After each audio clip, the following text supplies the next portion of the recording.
Happy Monday. Welcome back to A Thread of Hope. Walking with Jesus in the Old Testament, in his footsteps. We are to Numbers. And we're going to spend a couple of days in Numbers, and we're going to look at a couple of stories. Numbers is recording the Israelites as they wander through the wilderness while they wait for permission to enter the promised land. They are not wandering because they are lost. They're wandering because they were disobedient, and God has said this generation's not going to enter into the land that he promised them. They are learning when they walk in faith that they make progress and move forward and closer to the Holy Land. And when they don't walk in faith, they kind of just stagnate. I get so frustrated with the Israelites. What is it going to take for them to realize that God is who he says he is? He keeps his promises. His mercy is overflowing for them. And yet they continue to question him, not trust him, walk in disobedience. What in the world? They're wandering aimlessly because of their disobedience. And then I think about my own life and I think, yeah, I don't always trust him like I should either. And I'm not always as obedient as he wants me to be. And when I'm not, I kind of wander aimlessly until I lean into him. You guys, this is the beauty of the Old Testament. We can see through Israel's faltering that we need a savior. We have the advantage of knowing who that savior is. God is building this up for them, showing them how they need a savior. And we benefit from knowing that. Are you starting to see how the Old Testament is constantly pointing towards Jesus, towards our Savior? So Israel is wandering because they were grumbling and disobedient again. And God is using this time to mold them and teach them that obedience, faith, and trust are really important. But even when they don't do what he wants, even when they are questioning him or disobedient, he never abandons them. Never.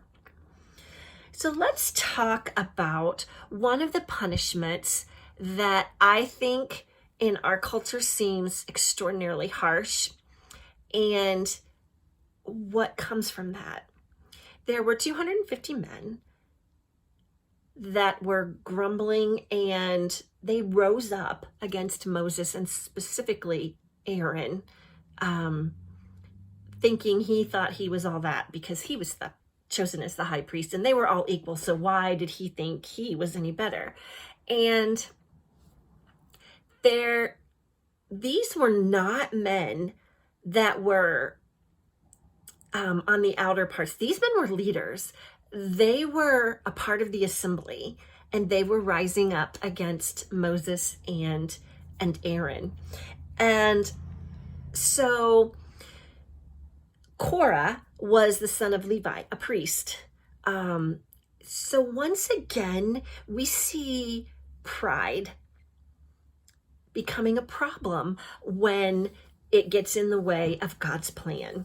So at this dispute, these men, they think that Aaron has made himself higher than the rest of them, and they are openly defying Moses out of anger. It's an ugly scene. God has told Moses what to say, and they're saying, no, we're not going to do it. So God put judgment on Korah and his entire family. And he and all of those that were a part of this and their families were swallowed up by the earth. They just vanished in front of everyone. They all saw it. And then the others, Korah and his family were swallowed up. And then the others that were a part of this were consumed by fire. So we see them fall into the earth and fire come and get them. God's judgment is swift and it is powerful. And he left nothing back with this. So you would think that seeing that would be the end of the story and you would have obedience for a while. But no, there was still distrust of Moses and Aaron, and they were blaming them for they said they killed these folks. So God sent a plague, and Moses told Aaron to light some incense, and he was able to do what Moses asked him to do, but there were still over 14,000 more people that died. So we're looking at close to, or more than 15,000 people actually, or close to 15,000 people that died in a 24-hour time period, very quickly and very violently.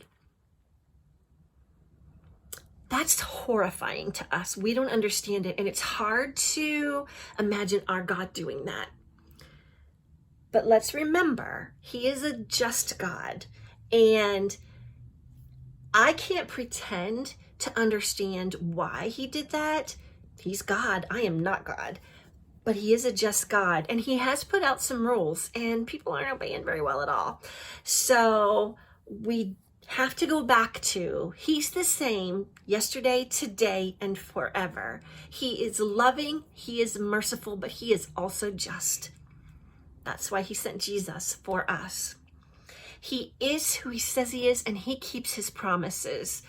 So although many people died that day, Moses interceded for Israel, and God heard him. So yeah, close to 15,000 people died, but they didn't all die. And there's mercy in that.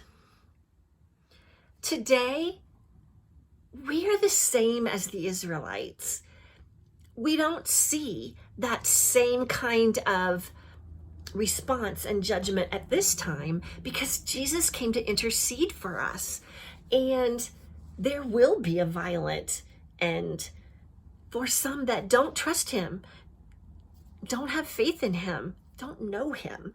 And so that's still there, but Jesus made the difference. And this story points to the fact that we need him, because without him, we're going to live like this.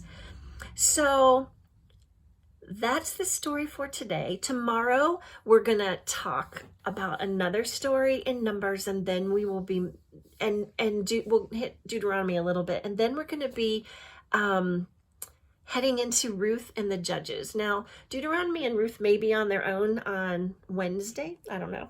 I'm kind of trying to work it out as I go. I've done all the research, and sometimes these go longer than I intend, so I change it up. But I do know that we'll be doing at least one story in Deuteronomy tomorrow. It might in Numbers tomorrow. It might include some Deuteronomy and Ruth, and I might save those for Wednesday. But regardless, thank you for coming on this journey with me, and I hope to see you again tomorrow.